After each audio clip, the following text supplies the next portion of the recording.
Assalamualaikum, welcome back to my YouTube channel. Today we are going to learn about an exercise of class 9 chapter number 3 chemical bonding.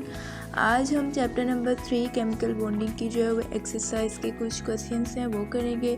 इसमें short हैं और कुछ constructive response है, कुछ descriptive हैं, कुछ investigation है। सबसे पहले चलते हैं, ये मैं एक दफ़ा आपको वैसे जो है वो समझाऊंगी, बाद में एंड पे इसके नोट्स प्रोवाइड किए जाएंगे। यहाँ पे पहला सवाल देखते हैं कि क्या कह रहे हैं कि what type of element loss their outer electron easily and what type of elements gain electron easily. अब कौन सी टाइप्स थी एलिमेंट्स की जो इलेक्ट्रॉन्स को इजीली अपने अंदर से आखिरी शेल से रिमूव कर देती थी? वो थी मेटल। हमने कहा था कि मेटल्स अपने इलेक्ट्रॉन को खो देते हैं इजीली, और जो नॉन मेटल्स होते हैं वो इलेक्ट्रॉन्स को आसानी से गेन करते हैं, ठीक है, और वो क्या बनाते हैं? Negative ion. Non metals gain करते हैं और नेगेटिव आयन्स बनाते हैं, जबकि जो मेटल्स होते हैं वो लॉस करते हैं और पॉजिटिव आयन्स बनाते हैं। नेक्स्ट क्वेश्चन देखें कि why do lower molecular mass covalent compound exist करते हैं गैसेस फॉर्म में और बॉइलिंग लिक्विड्स में। उन्होंने कहा जिनका मोलिक्यूलर मास जो कोवलेंट कंपाउंड्स होते हैं जिनका लो होता है वो गैसेस और बॉइलिंग लिक्विड फॉर्म में क्यों एग्जिस्ट करते हैं? देखें, क्योंकि उनके पास, हमने पहले भी पढ़ा था, उनके पास क्या होती है? वीक इंटरमोलिकुलर फोर्सेस होते हैं और इन्हें बहुत ही थोड़ी एनर्जी रिक्वायर्ड होती है मॉलिक्यूल्स को सेपरेट करने के लिए, इसीलिए ये एग्जिस्ट करते हैं एज गैसेस और लिक्विड बॉइलिंग्स में। आगे नंबर 3 पे एक सवाल है कि give one example of element जो कि क्रिस्टलाइन सॉलिड की तरह एग्जिस्ट करती है और कोवलेंट बॉन्ड बनाती है एटम्स के दरमियान।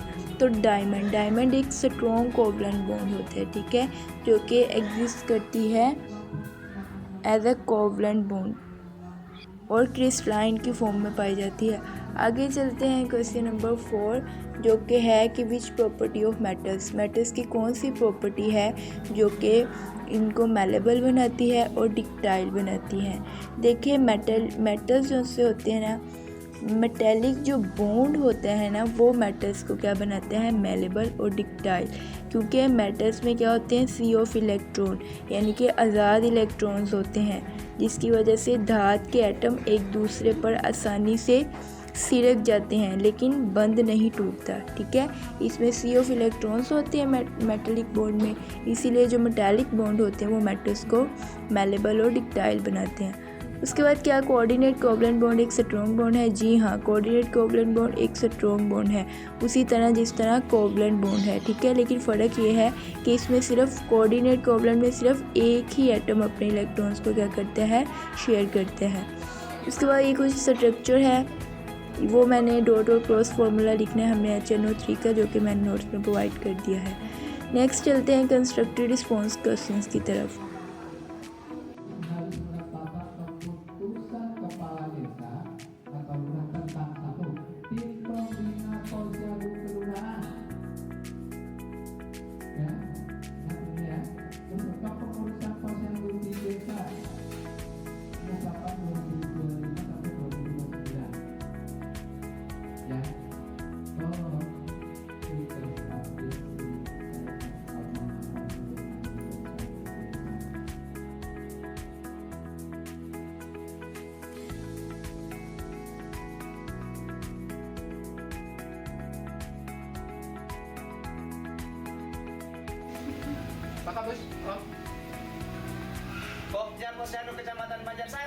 इसमें पहला सवाल ये है कि why hydrogen fluoride liquid and why, जबकि हाइड्रोजन क्लोराइड गैस है। उन्होंने कहा हाइड्रोजन फ्लोराइड लिक्विड क्यों है जबकि हाइड्रोजन क्लोराइड जो है वो गैस है? हाइड्रोजन फ्लोराइड के पास जो है ना वो स्ट्रॉन्ग हाइड्रोजन बॉन्डिंग होती है, इसीलिए ये लिक्विड फॉर्म में होता है, जबकि जो हाइड्रोजन क्लोरीन है इसके पास जो है ना वो वीक इंटरमोलिकुलर फोर्स होती है, इसीलिए ये कौन सी फॉर्म में होता है? गैस फॉर्म में। सेकंड पे देखें कि why covalent compounds are generally not soluble in water. देखें, क्योंकि वाटर जो सा होता है ना ये पोलर है, because water is polar and most जो कोवलेंट कंपाउंड्स होते हैं वो नॉन पोलर होते हैं, इसीलिए जो वाटर होता है वो जनरली नॉट सोल्यूबल होता है। How do matter conduct heat, matter heat को कैसे कंडक्ट करती है, मैंने पहले भी बताया था, अपने फ्री इलेक्ट्रॉन्स की वजह से हीट को कंडक्ट करती है। नेक्स्ट हमारे पास है कि how many oxide does nitrogen form, write down the formula of oxides. Nitrogen की 5 जो है यहाँ पे फॉर्म्स मैं बताऊंगी, जिसमें है नाइट्रस ऑक्साइड आ जाते हैं N2O, नाइट्रिक ऑक्साइड है NO, die nitrogen trioxide N2O3 है, नाइट्रोजन ऑक्साइड है NO2 और नाइट्रोजन ट्राईऑक्साइड N2O3 है। उसके अलावा नाइट्रोजन पेंटाऑक्साइड NO5, मतलब इस तरह N2O5 नाइट्रोजन पेंटाऑक्साइड। इस तरह 5 फॉर्म्स हैं जो कि आपको रिटन फॉर्म में नोट्स की सूरत में मिल जाएगी। आगे व्हाट विल हैपन और if NaBr is treated with AgNO3 in water. अब देखें जब ये आपस में ये दोनों जो हैं ये NaBr और AgNO3 जब ये आपस में रिएक्ट करते हैं तो एक क्रीम कलर का प्रेसिपिटेट बनता है जिसको हम सिल्वर ब्रोमाइड कहते हैं, वो बनता है। इसका रिएक्शन जो है वो मज़ीद नोट्स पे लिख दिया गया है, आप देख लीजिएगा। Why does iodine exist as a solid, जबकि क्लोरीन एग्जिस्ट करता है गैस की फॉर्म में। अब इसका जवाब ये होगा कि आयोडीन के दरमियान जैसी होती है वो स्ट्रॉन्ग इंटरमोलिकुलर फोर्सेस होती है, जबकि स्ट्रॉन्ग क्लोरीन की जो इंटरमोलिकुलर फोर्सेस होती हैं वो वीक होती हैं। उसके बाद हमारे पास यहाँ पे डिस्क्रिप्टिव आ जाते हैं कुछ। उन्होंने कहा कि हमने एक्सप्लेन करनी है आयनिक बॉन्ड की फॉर्मेशन और कोवलेंट बॉन्ड की फॉर्मेशन। आयनिक बॉन्ड हमने पढ़ा था कि आयनिक बॉन्ड फॉर्म होता है जब ट्रांसफ़र होते हैं इलेक्ट्रॉन्स मेटल से नॉन मेटल्स की तरफ, तो हमारे पास क्या बनता है आयनिक बॉन्ड। कोवलेंट बॉन्ड तब बनता है जब इलेक्ट्रॉन्स की शेयरिंग होती है नॉन मेटल्स के दरमियान, ठीक है। तो हम लिखेंगे कि ionic bond is form by the transfer of electrons from a metal to non-metal and covalent bond is formed by the sharing of electrons between non-metals। Second पे हमारे पास आ जाता है how do ions arrange themselves to form NaCl crystal. इसमें क्या होता है कि सोडियम के जो आयन होते हैं और जो क्लोरीन के आयन होते हैं वो अरेंज करते हैं खुद को alternative 3 dimensional cubic crystal lattice structures में।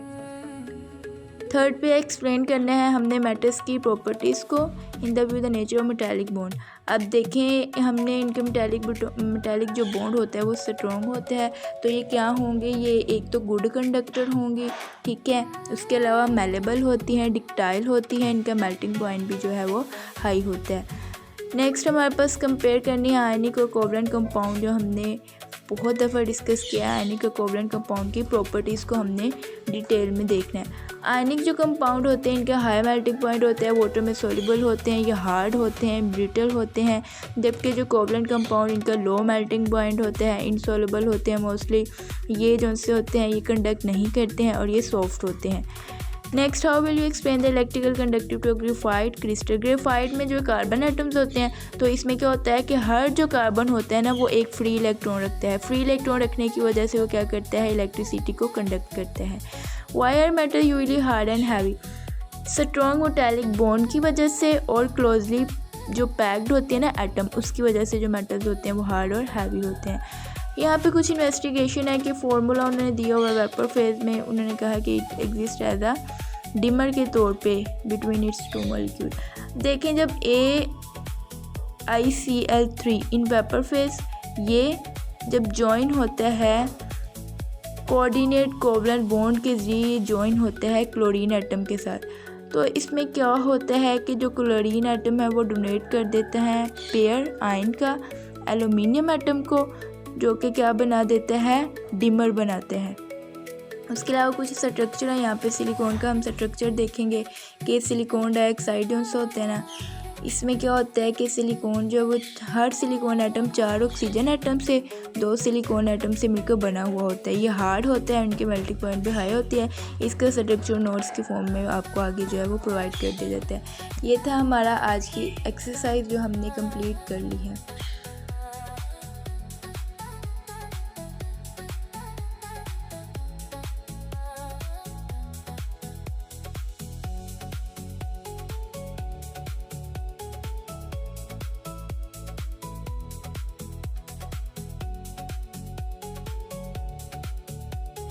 ये हमारे एक्सरसाइज के क्वेश्चंस हैं जिनको हमने डिटेल से देख लिया है और ये नोट्स भी मैंने आपको प्रोवाइड कर दिए हैं।